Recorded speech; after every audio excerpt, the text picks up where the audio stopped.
Hello बच्चों, मैं भूपेंद्र कुमार आप सभी के समक्ष फिर से एक बार उपस्थित हूँ और बीपीएससी विद्यापीठ में आप सभी का स्वागत करता हूँ। जैसा कि मैंने आपसे कमिट किया है कि मैं जो भी टॉपिक लेकर आपके सामने उपस्थित होऊंगा वह बहुत ही महत्वपूर्ण और एग्जाम ओरिएंटेड होंगे और मैं हर टॉपिक में इतने चीज़ों को बता दूंगा जिससे आपके कॉम्पिटिटिव एग्जाम्स से रिलेटेड सभी पर्पस सॉल्व होंगे। और अभी हम लोग मॉडर्न इंडिया से रिलेटेड एक मोस्ट इम्पोर्टेंट टॉपिक की चर्चा कर रहे हैं, that is Indian national Congress, भारतीय राष्ट्रीय कांग्रेस। और पिछले वीडियो में मैंने आपको बताया है भारतीय राष्ट्रीय कांग्रेस की स्थापना से संबंधित बहुत सारे फैक्ट्स को जो डायरेक्टली पूछे जाते हैं। इसके बाद हमने आपको बताया है कि भारतीय राष्ट्रीय कांग्रेस के अध्यक्ष पद से संबंधित जो प्रमुख घटनाएं हैं उनको हमने आपको बताया है। और इसके बाद हमने आपको बताया कि भारतीय राष्ट्रीय कांग्रेस के बारे में किसने क्या कहा। तो इतना तक पिछले वीडियो में हम लोग देख चुके हैं। और एक टॉपिक हमारा और रह जाता है जो बहुत ही प्रमुख है और बहुत ही प्रमुखता से सवाल पूछे जाते हैं, कांग्रेस के अधिवेशन में घटने वाली प्रमुख घटनाएं या कांग्रेस के प्रमुख अधिवेशन। इनफैक्ट अधिवेशन अपने आप में प्रमुख नहीं है, प्रमुखता का आधार है कि उसमें जो घटना घटी। तो जो घटनाएं अगर कोई बहुत प्रमुख घटना घटी तो वह अधिवेशन प्रमुख हो गया। तो चलिए अब हम लोग एक एक करके प्रमुख अधिवेशन के बारे में जानते हैं। और कांग्रेस का प्रथम अधिवेशन स्थापना के वर्ष ही 1885 ईस्वी में बंबई में हुआ। एक बात याद रखें, यह अधिवेशन पुणे में होने वाला था, लेकिन प्लेग फैल जाने के कारण यह बंबई में हुआ। यह प्रश्न भी आते हैं। और इसके अध्यक्ष WC बनर्जी या भूमेश चंद्र बनर्जी थे। और इसमें मात्र 72 प्रतिनिधियों ने भाग लिया। और इसमें महासचिव सेक्रेटरी जनरल का पोस्ट A.O. ह्यूम साहब ने धारण किया था, जो कांग्रेस के संस्थापक थे। इसके बाद अगला प्रमुख अधिवेशन 12वां है, जो 1896 ईस्वी में 1896 में कलकत्ता में हुआ। इसके अध्यक्ष रहीमतुल्ला सयानी थे। और इस अधिवेशन की प्रमुख घटना थी कि पहली बार वंदे मातरम को गाया गया था इसी अधिवेशन में। और इससे रिलेटेड एक और जीके है, जहाँ भी रिलेटेड चीज मिले पढ़ते चलें ताकि मैक्सिमम मटेरियल आपको कलेक्ट हो और मैंने जो आपको वर्ड दिया है वो पूरा भी हो, मेरा कमिटमेंट भी पूरा हो। अब यहाँ एक प्रश्न आता है कि वंदे मातरम को राष्ट्रगीत के रूप में, नेशनल सॉन्ग के रूप में कब स्वीकार किया गया। तो ध्यान रखें कि वंदे मातरम को भारत के राष्ट्रगीत के रूप में, नेशनल सॉन्ग के रूप में संविधान सभा कॉन्स्टिट्यूएंट असेंबली द्वारा 24 जनवरी 1950 को एडॉप्ट किया गया। अगला प्रमुख अधिवेशन 21वां, जो 1905 ईस्वी में 1905 में वाराणसी में हुआ। और इसके अध्यक्ष गोपाल कृष्ण गोखले थे। और यह बड़ी ही प्रमुख घटना वाली अधिवेशन था। और इसमें स्वदेशी आंदोलन का समर्थन किया गया था। और यहाँ एक प्रमुख कॉन्सेप्ट है जिस पर थोड़ा ध्यान दें, जहाँ तार्किक सवाल आपका बनेगा। एक्चुअली है क्या, आप सभी को मालूम है कि 1905 ईस्वी में बंगाल में तो आग लग गया। तो आग लगी बंगाल में, लेकिन धीरे धीरे यह आग पूरे देश में फैल गई। बंगाल में आग यह लगी कि लॉर्ड कर्जन द्वारा बंगाल का विभाजन कर दिया गया था, जिसका उद्देश्य था हिंदू मुस्लिम के बीच जो एकता थी उसको तोड़ देना या फूट डालो और शासन करो की नीति को लागू करना। और इसने बंगाल का विभाजन कर दिया, जिसका अंतिम उद्देश्य हिंदू और मुसलमान को अलग अलग कर देना था। तो स्वाभाविक सी बात है कि राष्ट्रीय नेताओं को तो ये बर्दाश्त होगा नहीं। तो लॉर्ड कर्जन के बंगाल विभाजन के विरुद्ध बंग भंग आंदोलन चला 1905 में, और इसी के एक कार्यक्रम के रूप में स्वदेशी आंदोलन चला। और पहली बार स्वदेशी आंदोलन को, जिसमें यह व्यवस्था थी कि अपने देश में निर्मित चीज को अपनाया जाए, अपने देश के संस्थाओं का, जैसे शिक्षण संस्थानों का, न्यायिक संस्थानों का उपयोग किया जाए, अपने देश में पंचायतों का अधिक से अधिक उपयोग किया जाए, ये स्वदेशी का उद्देश्य था। और स्वदेशी को पहली बार कांग्रेस के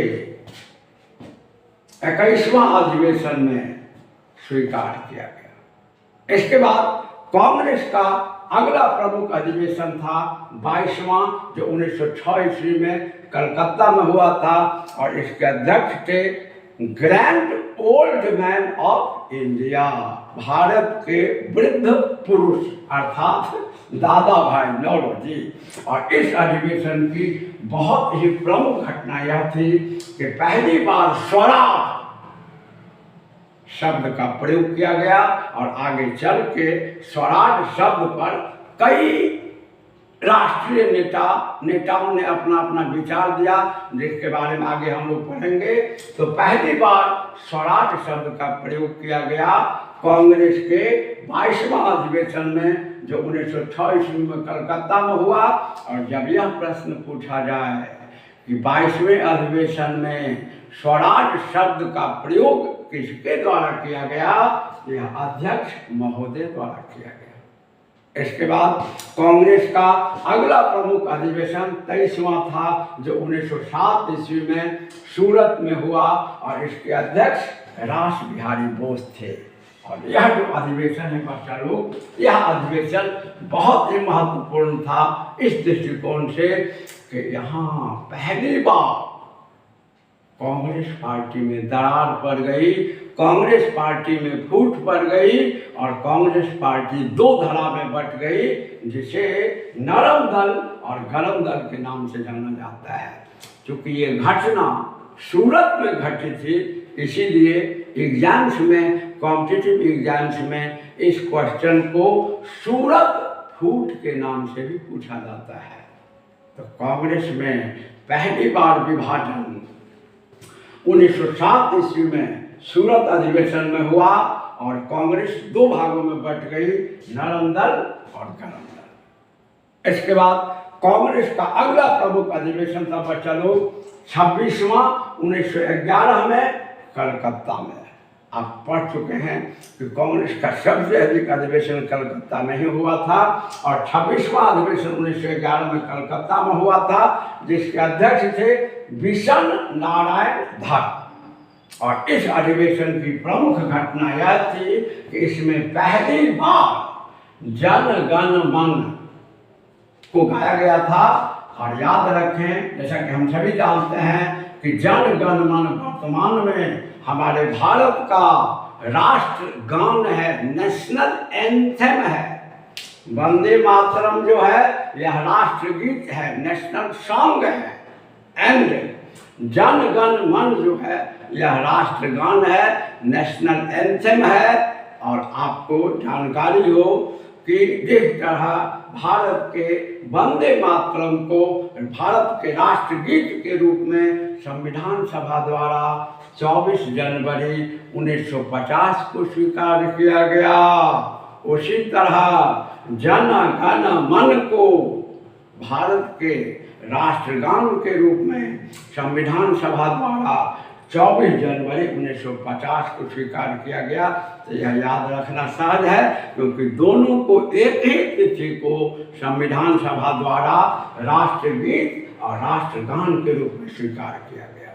और एक बात और समझे कि भारत के, या हो सकता है विश्व के भी एकमात्र व्यक्ति रविंद्रनाथ टैगोर ही थे जिनके गीत दो देशों का राष्ट्रगान है। भारत का राष्ट्रगान जन गण मन अधिनायक जय हे भारत भाग्य विधाता, की रचना रविंद्रनाथ टैगोर ने किया, जिसका अंग्रेजी रूपांतर मॉर्निंग सॉन्ग ऑफ इंडिया है और यह भारत का राष्ट्रगान है और रविंद्रनाथ टैगोर द्वारा लिखा गया एक प्रमुख गीत अमार सोनार बंगाल बांग्लादेश का राष्ट्रीय गीत है। तो संभवतः रविंद्रनाथ टैगोर विश्व के प्रथम व्यक्ति थे संभवतः जिनके द्वारा लिखी गए दो गीत दो प्रमुख राष्ट्र के राष्ट्रगान हैं, जिनमें जन गण मन भारत का और अमार सोनार बंगाल बांग्लादेश का है। इसके बाद अगला अधिवेशन है बच्चा लोग 31वां, जो 1916 में हुआ और लखनऊ में हुआ और यह अपने आप में बड़े महत्वपूर्ण प्रश्न को कवर करता है। और 31वां 31st अधिवेशन जो कांग्रेस का कॉन्फ्रेंस 1916 में लखनऊ में हुआ, इसके अध्यक्ष अंबिका चरण मजूमदार थे और इसमें कई प्रमुख घटनाएं घटी, जिनमें सबसे पहले नरम दल तथा गरम दल का एकीकरण हो गया। नरम दल तथा गरम दल एक हो गए जो सूरत में फूट गए थे। इसके बाद कांग्रेस तथा मुस्लिम लीग के बीच समझौता हुआ। अब ये बच्चे नहीं समझते हैं कि क्या समझौता हुआ, तो थोड़ा सा ध्यान दें। एक्चुअली क्या है कि कांग्रेस पार्टी मुस्लिम लीग की स्थापना 1906 में कांग्रेस पार्टी के एक विरोधी दल के रूप में अंग्रेजों द्वारा करवा दिया गया था और दोनों के बीच तनाव था और खासकर तनाव तब और बढ़ गया जब 1909 के अधिवेशन में मुस्लिमों के लिए पृथक निर्वाचक मंडल की घोषणा की गई, लेकिन कांग्रेस द्वारा इसको एक्सेप्ट नहीं किया गया था। तो परिणाम ये हुआ कि दोनों के बीच गंभीर तनाव था, लेकिन सौभाग्यवश 1916 के लखनऊ अधिवेशन में इन दोनों के बीच समझौता हो गया। तो अभी तक भारत के राष्ट्रवादी जो फूटे हुए थे, जैसे कांग्रेस खुद दो भाग में फूट गई थी, नरम दल गरम दल, वह तो एक हो ही गया और हिंदू और मुसलमान के बीच जो फूट पड़ी हुई थी उसका भी एकीकरण हो गया, क्योंकि इसी अधिवेशन में मुस्लिम लीग तथा कांग्रेस के बीच समझौता हुआ।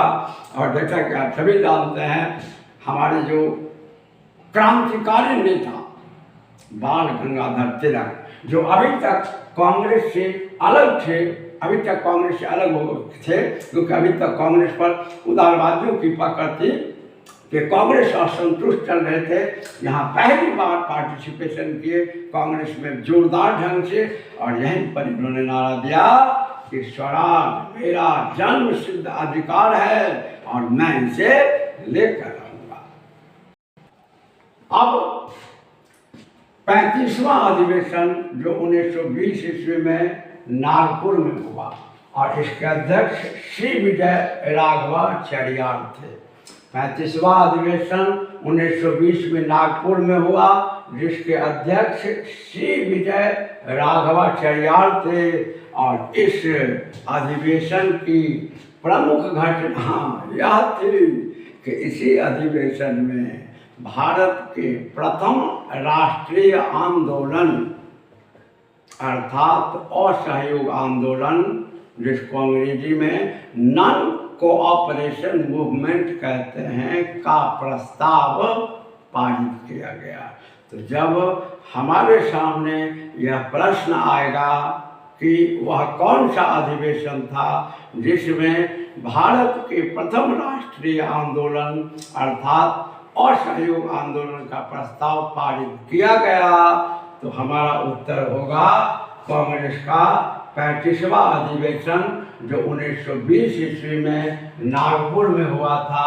और एक और बात याद रखें कि यह वार्षिक अधिवेशन था। कांग्रेस का वर्ष में एक बार अधिवेशन तो होता ही था दिसंबर के लगभग में, लेकिन इसके अलावे समय समय पर विशेष अधिवेशन भी बुलाए जाते थे।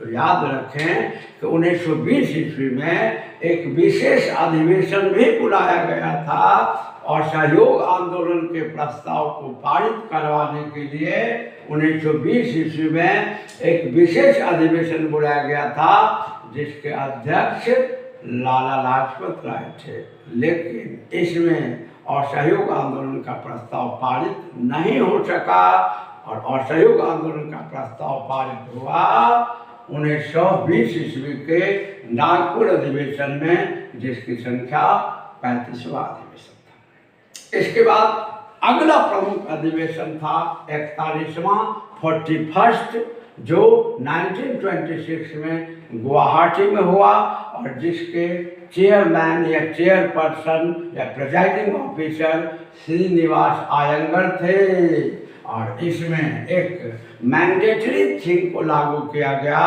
और अनिवार्य कर दिया गया कि आज के बाद प्रत्येक कांग्रेसी खादी वस्त्र को धारण करेंगे, क्योंकि कांग्रेसी दूसरे को बताते थे कि खादी वस्त्र को धारण करिए, और अगर स्वयं खादी वस्त्र को धारण न करते इसका प्रभाव दूसरों पर नहीं पड़ता।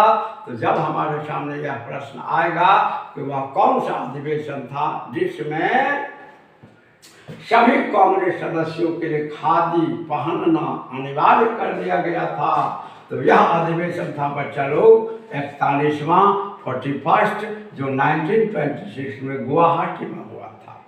इसके बाद 43rd कॉन्फ्रेंस ऑफ कांग्रेस 43वां अधिवेशन, जो 1928 में कलकत्ता में हुआ था और जिसके अध्यक्ष जवाहरलाल नेहरू के परम पूज्य पिताजी मोतीलाल नेहरू थे।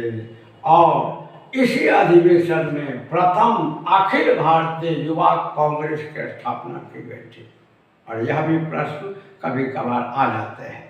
इसके बाद अगला प्रमुख अधिवेशन था 44वां 44th, जो आपको 1929 में लाहौर में हुआ था, और जैसा कि हम सभी जानते हैं इसके अध्यक्ष वामपंथ के प्रबल समर्थक, कट्टर समर्थक, वामपंथ उनको कहा जाता है जो प्रचलित व्यवस्था में परिवर्तन चाहते हैं, लेफ्टिस्ट। वामपंथ को अंग्रेजी में लेफ्टिस्ट कहते हैं, ठीक है। और वामपंथ और दक्षिण पंथ शब्द का उद्भव फ्रांस की राज्य क्रांति से हुआ, जिसको किसी दिन बताऊंगा। और वामपंथ उस समूह को कहा जाता है, उस विचारधारा वाले लोगों को कहा जाता है जो प्रचलित व्यवस्था में परिवर्तन चाहते हैं। और आपके सामने है कि जवाहरलाल नेहरू जो लाहौर अधिवेशन, जो ऐतिहासिक अधिवेशन का था, के अध्यक्ष थे, और ये वामपंथ के प्रबल समर्थक थे और युवा तुर्क भी थे, ठीक है। और इन्होंने ही पूर्ण इन्हीं के प्रभाव से, हालांकि और भी व्यक्ति सुभाष चंद्र बोस, सत्यमूर्ति, इन सब का भी प्रभाव था, लेकिन सबसे प्रमुख प्रभाव जवाहरलाल नेहरू का ही था। और इन्होंने इन्हीं के प्रयास से लाहौर अधिवेशन में पूर्ण स्वराज का प्रस्ताव पारित किया गया और कहा गया कि आज के बाद भारत के आज़ादी की लड़ाई का उद्देश्य पूर्ण स्वराज की प्राप्ति होगी, क्योंकि इनके पिताश्री ने नेहरू रिपोर्ट में 1928 में अधिराज्य की मांग कर दी थी। तो जैसा कि हमने आपको बताया कि वामपंथी प्रचलित व्यवस्था में परिवर्तन चाहते हैं, तो जवाहरलाल ने कहा कि नो पापा, अब अधिराज्य की लड़ाई नहीं होगी, आज के बाद कांग्रेस का उद्देश्य पूर्ण स्वराज की प्राप्ति होगी। और पूर्ण स्वराज का प्रस्ताव इसी अधिवेशन में पारित हुआ बच्चा लोग, और इसी में डिसाइड किया गया कि आज के बाद प्रति 26 जनवरी को स्वतंत्रता दिवस मनाया जाएगा। और इसी दिन भारत में प्रथम स्वतंत्रता दिवस 26 जनवरी 1930 को मनाया गया था। और यह अनडाउटेबली एक हिस्टोरिक कॉन्फ्रेंस था, ऐतिहासिक अधिवेशन था। इसके बाद अगला अधिवेशन 45वां 45, और यह 1931 में कराची में हुआ था। लाहौर भी पाकिस्तान में, अब कराची भी पाकिस्तान में, और इसके अध्यक्ष लौह पुरुष अर्थात सरदार पटेल थे। और इस अधिवेशन की प्रमुख घटना थी कि इसी अधिवेशन में पहली बार फंडामेंटल राइट पर, अर्थात अब हमारा देश अधिक से अधिक उदार हो रहा था, लोगों में सजगता ज़्यादा आ रही थी, क्योंकि राइट की बात वही कर सकता है जो नागरिक सजग हो। एंड पहली बार फंडामेंटल राइट पर, मूल अधिकार पर जो रेजोल्यूशन प्रस्ताव पारित किया गया वो इसी अधिवेशन में, और इसी अधिवेशन में हमारे राष्ट्रपिता गांधी ने कहा था कि गांधी मर सकता है परंतु गांधीवाद नहीं। अर्थात गांधी एक व्यक्ति है और गांधीवाद एक विचारधारा है। तो गांधी व्यक्ति है, यह तो नश्वर है, यह तो मर ही जाएगा, लेकिन इसकी जो विचारधारा है यह नहीं मरेगी। और आज गांधी का यह कथन अक्षरशः सत्य है, क्योंकि पूरे विश्व में गांधीवाद की चर्चा होती है और विश्व के विभिन्न राष्ट्र में गांधीवादी लोग पैदा होते रहते हैं। जैसे अफ्रीका का गांधी नेल्सन मंडेला, बर्मा का गांधी आंग सान सू की, तो डिफरेंट कंट्री में गांधी की विचारधारा चलती है। हालांकि हमारे देश में गांधी की कितनी पहचान है इसका अंदाज़ा इसी बात से लगाइए कि आम जीवन में जब चर्चा होती है तो कहा जाता है कि गांधी समझ लिए हो क्या कि एक थप्पड़ मारोगे तो दूसरा गाल बढ़ा देंगे, नहीं। दूसरा कि मजबूरी का नाम महात्मा गांधी। तो सोचिए, इस राष्ट्र के लोगों की सोच को देखिए कि जिस राष्ट्रपिता की विचारधारा गांधीवाद को पूरा विश्व स्वीकार कर रहा है, हमारे देश के लोग इसकी घोर आलोचना और अपमान करते हैं। तो जब यह प्रश्न हमारे सामने आता है कि किस अधिवेशन में गांधी ने कहा था कि गांधी मर सकता है परंतु गांधीवाद नहीं, तो यह अधिवेशन 45वां ही था। और 50वां अधिवेशन 1937 में फैजपुर में हुआ था, बंगाल में, और इसके अध्यक्ष जवाहरलाल नेहरू थे। और यह कांग्रेस का पहला अधिवेशन था जो किसी गांव में हुआ था, क्योंकि कांग्रेस का उद्देश्य था पूरे भारत में फैल जाना। और गांधी ने तो कह दिया था कि जब तक भारत के कोने कोने से आवाज़ नहीं आएगी कि अंग्रेजों भारत छोड़ो, तब तक अंग्रेज भारत नहीं छोड़ सकते हैं। और इस रणनीति के साथ बढ़ते बढ़ते बढ़ते बढ़ते 1942 में वो कंडीशन गांधी ने क्रिएट कर दिया कि पूरे भारत के कोने कोने से आवाज़ आई, अंग्रेजों भारत छोड़ो, क्विट इंडिया। और 1942 में क्विट इंडिया मूवमेंट शुरू करवा दिया गांधी ने, भारत के कोने कोने से आवाज़ लगवा दी। और अंततः 1945 में जब लगभग डिसाइड हो गया कि अब अंग्रेज भारत से चले जाएंगे, तो गांधी ने राष्ट्रीय आंदोलन अर्थात भारत छोड़ो को स्टॉप कर दिया। और ठीक 2 वर्ष बाद, यानी 1945 में स्टॉप कर दिया और ठीक 2 वर्ष बाद अंग्रेज भारत छोड़ के चले गए। एक आंशी था। तो जब यह प्रश्न हमारे सामने आएगा कि गांव कांग्रेस का हुआ प्रथम अधिवेशन कौन जो गांव में हुआ था, तो यह अधिवेशन फैजपुर अधिवेशन बंगाल में था, जो 50वां था संख्या के दृष्टि से 1937 में, जिसके अध्यक्ष जवाहरलाल नेहरू थे। और हो गया इतना तक। और अगला प्रमुख अधिवेशन 51वां अधिवेशन था जो 1938 में हरिपुरा में हुआ था, और इसके अध्यक्ष सुभाष चंद्र बोस थे। और यह बहुत ही प्रमुख अधिवेशन था।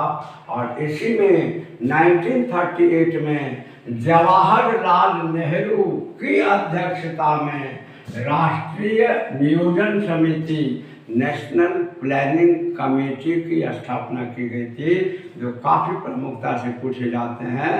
और यह भारत में योजना के इतिहास में, प्लानिंग की हिस्ट्री में एक हिस्टोरिक इंसिडेंट माना जाता है। और प्लानिंग के सेक्टर में प्रमुखता से विचार देने वाली विशेषज्ञों की संस्था का आरंभ यहीं से हुआ था, जिसके चेयरमैन जवाहरलाल नेहरू थे। इसके बाद बच्चा लोग अगला प्रमुख अधिवेशन 1952 में 52वां अधिवेशन था जो 1939 में त्रिपुरी में हुआ था और इसके भी अध्यक्ष सुभाष चंद्र बोस थे। आप यहाँ समझिए तो सुभाष चंद्र बोस और महात्मा गांधी दोनों के बीच जबरदस्त वैचारिक मतभेद था। और आपको याद होगा कि अब इस अधिवेशन में सुभाष चंद्र बोस कांग्रेस के अध्यक्ष ना बने, इसके लिए गांधी ने अपनी तरफ से पट्टाभी सीतारमैया को खड़ा कर दिया। लेकिन कांग्रेस पर पकड़ देखी सुभाष चंद्र बोस की कि इन्होंने गांधी द्वारा खड़ा किए गए प्रतिनिधि पट्टाभी सीतारमैया को हरा दिया और अध्यक्ष पद को प्राप्त कर लिया। लेकिन गांधी का विरोध करके इस काल के भारत में रह पाना बड़ा कठिन था, क्योंकि गांधी एक ऐसा व्यक्तित्व था, वो कहता था कि भारत के मिट्टी के एक एक कण से, धूल के एक एक कण से मैं कांग्रेस से भी बड़ी पार्टी को खड़ा कर सकता हूँ। इतना कॉन्फिडेंस इस व्यक्ति में और था। पूरे विश्व में ऐसा कोई व्यक्ति नहीं मिलता है जो एक हिंसक का विरोध अहिंसक तरीके से किया। आप पूरे विश्व में नजर घुमा लें, ऐसा कोई लीडर नहीं है जो गोली बंदूक वाले का विरोध लाठी से किया। ये अलग बात है कि आज के भारत में गांधी की विचारधारा को गलत ढंग से प्रस्तुत कर दिया जाता है। तो ये राजनीतिक दांवपेच है, हम लोग पढ़ने वाले लोग हैं। और वास्तव में गांधी एक बड़ा व्यक्तित्व था और इसने जब विरोध कर दिया तो आंतरिक रूप से काफी विरोध हुआ और अंत में सुभाष चंद्र बोस जो है अपना त्याग पत्र सौंप दिया। यही कारण है, आप यहाँ देख सकते हैं कि त्रिपुरी अधिवेशन के दो अध्यक्ष हैं, एक सुभाष चंद्र बोस और दूसरा राजेंद्र प्रसाद। क्योंकि जब गांधी के प्रबल विरोध के कारण सुभाष चंद्र बोस को कांग्रेस के अध्यक्ष पद से त्याग पत्र देना पड़ा और इसके बाद राजेंद्र प्रसाद कांग्रेस के अध्यक्ष बने। और इस अधिवेशन में ही एक बहुत ही प्रमुख घटना थी। हालांकि ये कांग्रेस को जब छोड़ चुके हैं सुभाष चंद्र बोस, तो इन्होंने 1939 में फॉरवर्ड ब्लॉक नामक वामपंथी दल की स्थापना की। तो इसको हम लोग इसी अधिवेशन में काउंट कर लेते हैं। इसके बाद आज़ादी के बाद पहला जो अधिवेशन था वह 55वां अधिवेशन था और यह 1948 में जयपुर में हुआ था और इसके अध्यक्ष पट्टाभी सीतारमैया, ये वही पट्टाभी सीतारमैया थे जिनको गांधी ने सुभाष चंद्र बोस के विरोध में 52वें अधिवेशन में अध्यक्ष पद के लिए खड़ा कर दिया था। लेकिन सुभाष चंद्र बोस ने पराजित कर दिया और आज़ादी के बाद जो प्रथम अधिवेशन हुआ उसके अध्यक्ष पट्टाभी सीतारमैया थे। और इस अधिवेशन की विशेषता यह थी कि यह तो प्रथम अधिवेशन आज़ादी के बाद था ही और इस अधिवेशन का आरंभ वंदे मातरम अर्थात राष्ट्रगीत और जन गण मन अर्थात राष्ट्रगान के गायन के साथ आरंभ हुआ। तो ये बच्चा लोग कांग्रेस से रिलेटेड जितने भी मेन फीचर्स हैं जो हमारे कॉम्पिटिटिव एग्जाम के क्रीम पोर्शन को या क्रीम क्वेश्चंस को कवर करते हैं, मैंने आपको डील कर दिया। और इससे रिलेटेड कंटेंट जैसा कि मैंने आपको बता दिया टेलीग्राम पे होगा या आप टेलीग्राम से कंटेंट कलेक्ट कर सकते हैं। और वीडियो को जितना बार देखेंगे आपका कॉन्सेप्ट उतना ही क्लियर होगा और मैक्सिमम बातें सुनकर याद हो जाएंगी। और फिर आगे किसी परीक्षोपयोगी सामग्री के साथ उपस्थित होऊंगा। तब तक के लिए धन्यवाद।